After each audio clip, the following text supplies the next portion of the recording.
Y amigo, jamás olvides de aplaudirte a vos mismo, de felicitarte por tus logros, por todo lo que venís logrando, porque solamente vos sabés lo que te costó tener lo que tenés, vos sabés lo que te costó llegar acá, hoy en día estar de pie. No te olvides de felicitarte, de sentirte orgulloso de la persona que sos, sentirte orgulloso por todo lo que lograste, amigo.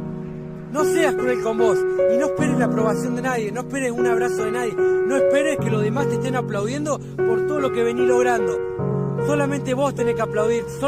Sentite orgulloso, amigo, que vas logrando cosas que antes pensabas que no ibas a tener y ahora las tenés, amigo, ¿viste?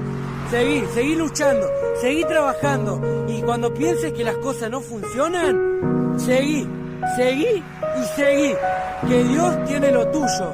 Y Dios no se olvida de las buenas personas. Seguí luchando, hermano.